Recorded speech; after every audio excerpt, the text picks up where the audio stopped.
So welcome, Patrick. Thank you, Molly. Can you all hear me in the back? All right, so I'm going to do this standing up because I don't want to be in the way of the screen here, and this is a little bit short. All right, so while he gets that loaded up, I'll tell you a little bit about me. So my background, I was a troubled youth, homeless from 12 to 17, joined the Army.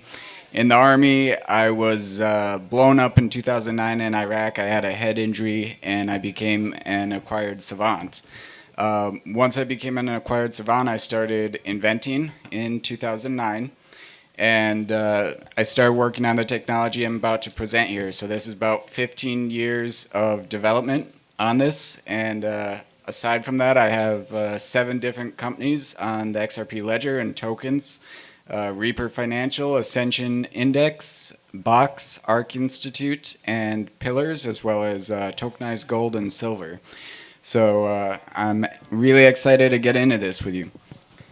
So phase 12 will reveal the history of temporal humanity, and I mean that very literally. This is a technological presentation of technology that will be phase 12 for Reaper Financial.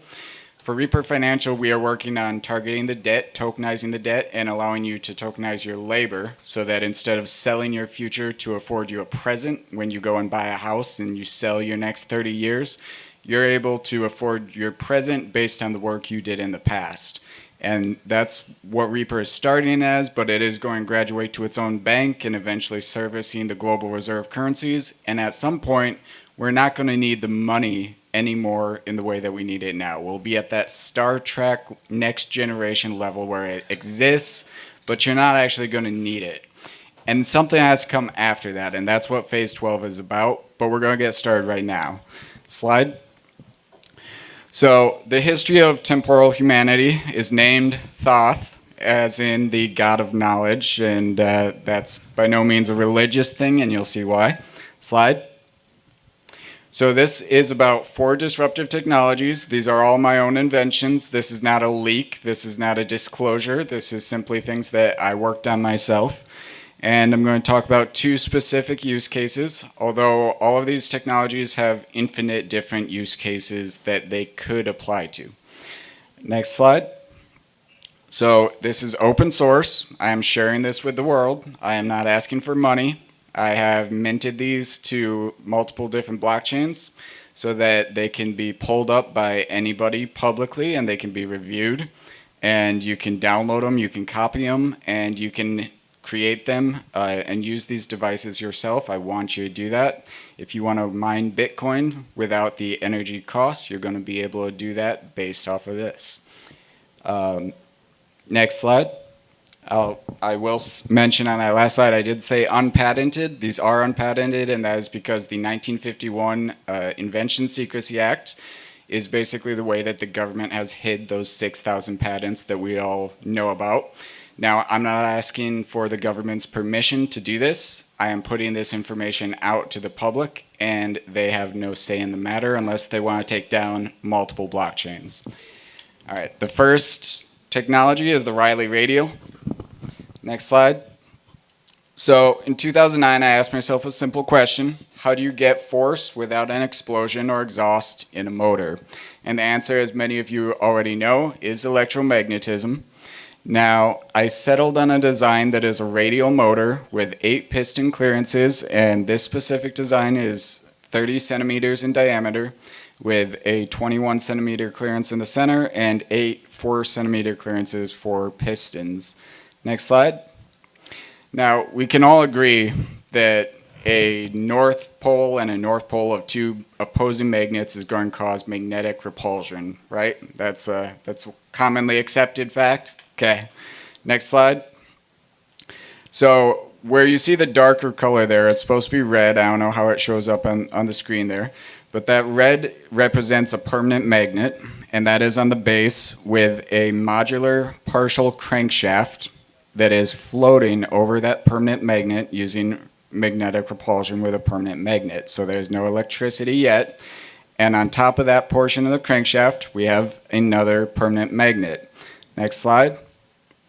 We then put on our rotating assembly onto the partial crankshaft, which has 8 vertical pylons to receive the piston rods. These are again surrounded by permanent magnets that can cause magnetic repulsion. Next slide.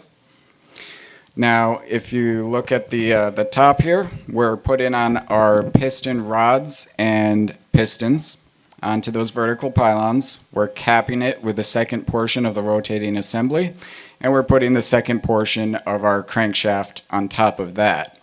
Now, each of the pistons has a magnetic, permanent magnet on the face, as well as a permanent magnet ring around it. So at this point, we have no electricity added to this system. This is simply permanent magnets that are causing resistance against one another, and it is enabling a rotating assembly to rotate these pistons 360 degrees. Now, if you don't know about how our electricity works now, regardless of whether it's volcanic power or nuclear power or hydroelectric dams or a car alternator, they all work the exact same way. We get something to turn in a circle, and we're turning magnets against copper, and that's it. That's an alternator, and whether we're using nuclear steam to do that or hydroelectric dams, it doesn't matter. It's the same thing. It's very simple. All right, next slide. Now, for the piston sleeves, what I'm doing is I'm putting a copper coil over a carbon fiber sleeve that is then inserted into the pistons. This means that the permanent magnet that is on each of the pistons is traveling through that copper coil as it rotates. Next slide. Now, at the end of each piston, I've capped it with a small electromagnet. Those small electromagnets are, once again, just a ferrous material, meaning iron or something else that conducts electricity or magnetism, and it's wrapped in a coil that is then charged by electricity, which creates a greater pull than if there was no electricity and it was passive. Next slide. Now, this is Faraday's law. This is accepted physics. It is considered settled physics. Faraday's law says that if you pass a permanent magnet through a copper coil, you create an electric charge, so long as that magnet is moving. Now, the things that can be adjusted are using a stronger magnet, increasing the motion of the magnet, or increasing the area or the number of turns of the coil. Area meaning the gauge of the copper coil wire. Next slide. So now what I've done is I've made it so that as each piston rotates, piston 1 goes up, but that cylinder sleeve is not firing piston 1, that's firing piston 3. And as it fires piston 3, it is pulling the permanent magnet in piston 3 through that coil, which then fires piston 5, which pulls through and fires 7 and back to 1. Now we've denied it the ability to rest, basically. Next slide. Now on the opposite 4 pistons, I've reversed the polarity of the electromagnet, so instead of pulling, it is pushing, and now they are pushing opposite of the other firing order, and now I've decreased the mechanical workload even more while there is no friction, and I've caused that rotating assembly to continue to rotate in 2 directions. It's pushing and pulling. Next slide.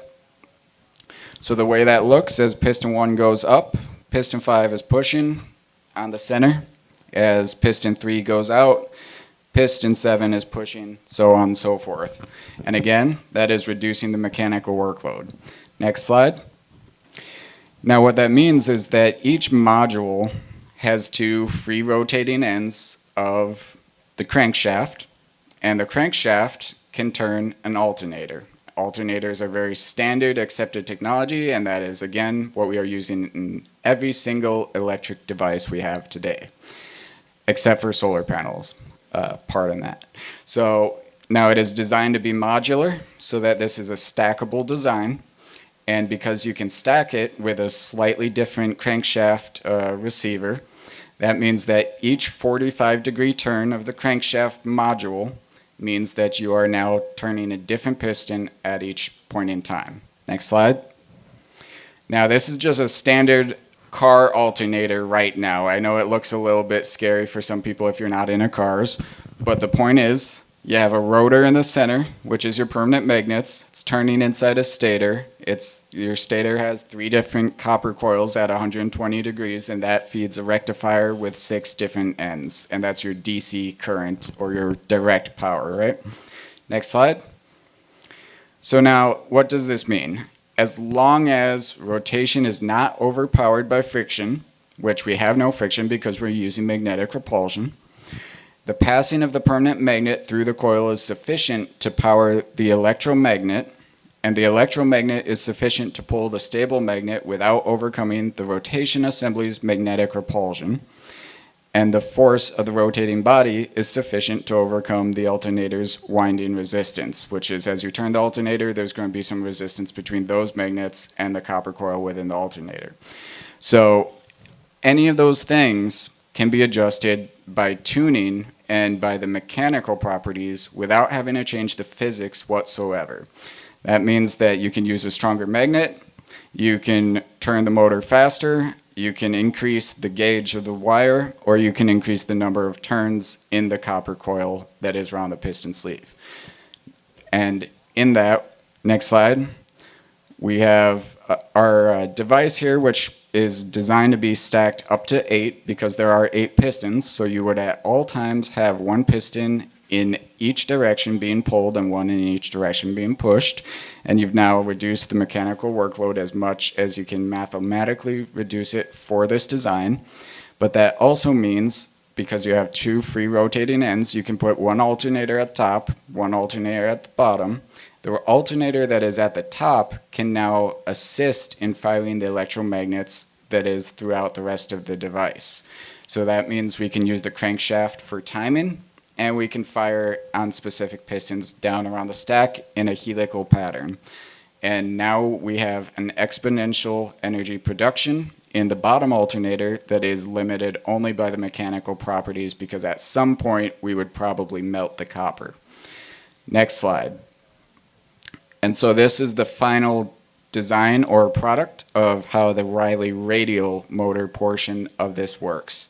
And so again, I want you to build this. If you need help building this, I will send you designs. I will send you specs. I want you to go and mine Bitcoin with it. I want you to power your off-grid house with it. I want you to build a car with it. And the more this spreads and the more the NFTs that I minted spread, the harder it's going to be for them to shut this down, and the less likely they are to kill me, as y'all know. Next slide. Yeah. So the second technology that is a portion of phase 12 is an ionic circuit. Next slide.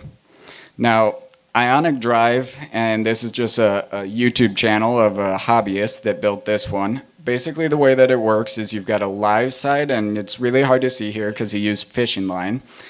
And the live side is connected to the negative side with an air gap. As you have that air gap between the live and the ground, you are causing a spark gap and a plasma arc.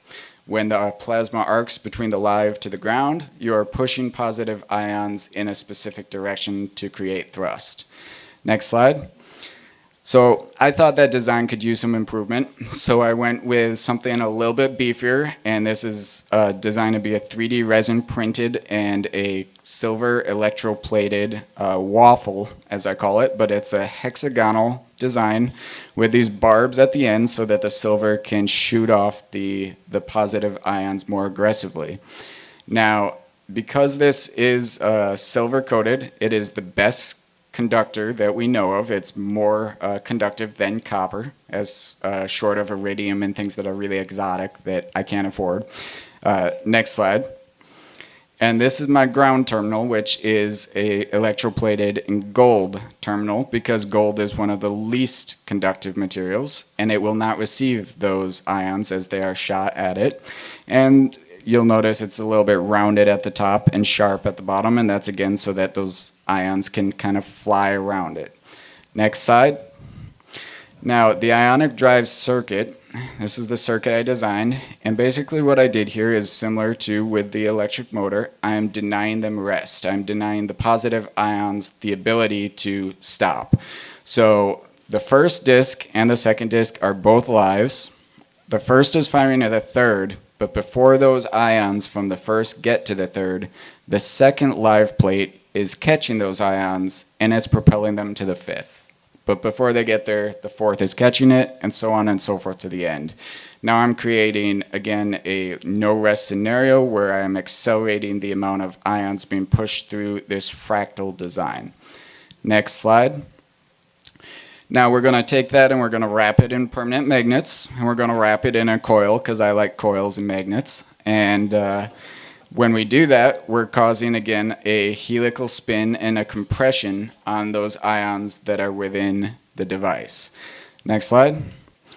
And at the back, just like any other rocket, just like the one that went up last night, we have a nozzle. And we have a high pressure ionization chamber, which is basically like a combustion chamber. And we are forcing all the ions down into that, and then we are squeezing them before we allow them to escape, creating more and more thrust. Next slide. Third technology is a quantum helisphere. Next slide. So explaining HeLa. Henrietta Lacks was a lady from 1951 who had cervical cancer and unfortunately passed away from her cancer, but they took her cells and saved those for medical experimentation, which was standard back in the day. Now, she doesn't know this, but she's going to be the future of quantum technology. The reason is because her cells are actually immortal because of a variation of the genes in which they have very long telomeres, and this causes those cells to not biodegrade. It also means that her cells can be bred through generations, which is very fast, to be larger. Just like if you put a fish or a shark in a small fish tank, it would only stay very small, or if you put it in the ocean, it could get very large. So you can take these cells and grow them through generations to be about the size of a golf ball. Next slide. Now, with those cells, because they are near perfect clones of one another, they are perfect candidates for quantum entanglement. Quantum entanglement is essentially when you are interlocking two particles, and as one moves, the other is moving perfectly equal and opposite to the first. So, next slide. Now, this happens across time and distance, time and space, and it happens instantaneously. There is no light speed effect on quantum entanglement. It's instantaneous. Now, with these, and because the cell already accepts iron, we're going to create a grid pattern of 2,800 mils in circumference around the cell, in which we are injecting iron into the cell to create a readable location. And then we're doing every intersection of that grid. So 32,000 mils in this cell, and we're able to orient where our north and our south is. Next slide. And as we have these cells, to make sure we're actually quantum entangled, what we're doing is we are immersing them in liquid helium-2 or superfluid helium, which is at 2.17 Kelvin. As you bring it down to that near 0 point, you then walk it up with frequency for each of them simultaneously until you've got a quantum entanglement between the two. Next slide. So this is just kind of a mock-up, but it's an example of an apparatus where you would actually read and transmit from a quantum helisphere to another quantum helisphere across time and space. You're reading the north-south orientation, the poles of the cell, and as it rotates, every single rotation gives you a bit of data. So that is on each north or south pole, you have 16,000 individual placements of that data. And now you can transmit information instantaneously across time and space very efficiently, very quickly, and it is interpreted in a code by a computer on both ends. Next slide. Now the fourth technology is faster than light travel. Next slide. If you wish to understand the universe, think of energy, frequency, and vibration, Nikola Tesla. And I really appreciate Mel having some Nikola Tesla stuff upstairs, too. Next slide. So this is a very simple thing, and it's not like Hollywood tells you. Now, in 1992, Dr. Alcubierre did prove that warp drive is possible, but we don't actually need the warp bubble that they tell you about.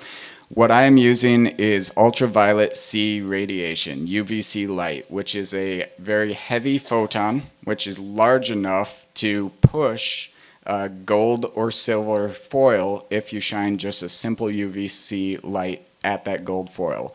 Now, because the light is heavy and it is, again, traveling at the speed of light, it is able to push things such as light out of the way of the object that is traveling. Now that can, again, those photons can be amplified and they can be led into a specific frequency based on sound waves. So now we can use that heavy photon, that heavy light, and we can shape the space that is in front of our rocket or our object that is traveling through space. Next slide. So there we have our 4 technologies. Next slide. And essentially the rocket, as it would look as a final product, would be something along this line. And I did put the ionic drive circuit on the outside as well to resist counter forces from perpendicular approaches. Next slide. So use case 1. Next slide. So there's a meme, and this meme used to go around a lot on the internet, that if you put a giant mirror 10 light years away from the Earth and you looked at it through a telescope, theoretically we would see 20 years in the past, because it takes the light 10 light years to get to the mirror and 10 light years to get back to you observing it. Now if we take these rockets and we send 1 or possibly thousands of these rockets out into space in the direction that the Earth has traveled through the solar system and the solar system through the universe, we're able to go out light years from the Earth and observe with telescopes just as we do today, or just as we do with spy satellites, and observe the Earth from light years away, which shows us light years ago. Now, next slide. As we're able to observe this, we can travel potentially tens, hundreds, thousands of years, light years away, and receive the light as it had hit the Earth, and we can send it instantaneously through that quantum communication here to the Earth, and we'd be able to create something like a 4-dimensional Google Earth. So you would pull up this interface, this 4-dimensional Google Earth, and you would look at the location you want to look at, and you would be able to rewind time and view the actual events as they happened, encoded onto the XRP ledger by that quantum helisphere. And now we can watch the fall of Atlantis, we can watch Jesus walk the earth, we can watch the pyramids be built, we can watch the magic bullet that killed Kennedy and find out where that magic came from. We can watch what the dinosaurs might have actually looked like, probably not that. And we can watch the beginning of the Earth and see how it actually formed. Next slide. More importantly, we can find every missing child. Yeah. We can also solve all the unsolved murders. We can say that the future proves the past, right? And we can stop the corruption. Next slide. Use case 2. Slide. So, there's something important to understand about time. Your grade school teachers lied to you. It is not linear. Time is a solid. Everything that has been, is, and will be is a current solid thing that is, because of course, God is omnipotent and God knows the beginning, the middle, the end. It's all there already, right? So if time is a solid and we're sending this probe out 10 light years away, and this probe is looking at a ray Fuentes right now, then this probe is able to study what is the temperature in this room based on the light and based on the conditions. What are the biological structures of Ray Fuentes' brain that a current Ray Fuentes has also in his brain. And we're going to take something like a hair dryer there, and we're going to put it on his head, and we're going to say, okay, we're going to quantum entangle you to yourself in the past.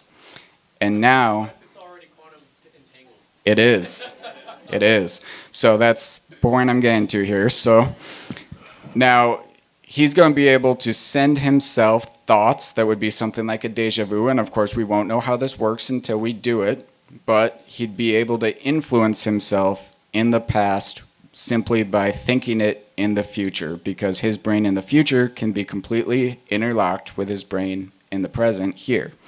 Next slide. Now, what does that really mean for humanity? That means now we are truly a 4-dimensional species. We are outside of time and space. We have actually ascended from this third dimension that we are currently locked in into a fourth dimension. Next slide. Now, has it already happened? He asked, is it already going on? So this is actually a picture from my Amazon account. I ordered this book December 4th, 2017.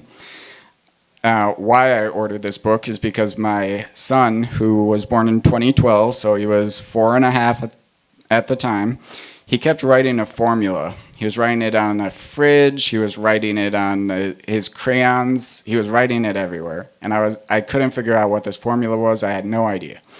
I put it into Google finally, and there was only one result, and it was this book. Adaptive Mesh Refinement for Time Domain Numerical Electromagnets. So I bought it, and I asked my son, this is what you want? And he said in the most adult voice I had ever heard, I need it when I'm 16. And he hasn't sounded that adult since. I don't know. So what about our riddlers, who we all wonder, do they know something we don't? Maybe it's some of you in this room right now who have been sending something to the past from the future. What about Q? We all know there's a possibility Q is something from the future sending messages back to help us save ourselves from this time that we're in right now. Maybe this is what makes it possible. I don't know.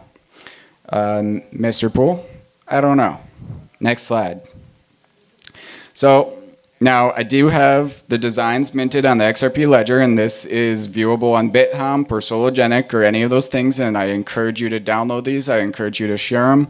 I do have a donation link there, but I'm not asking for donations. That's if you go and use this to mine Bitcoin and you feel so inclined to reciprocate. I'm okay with that, but otherwise don't worry about it.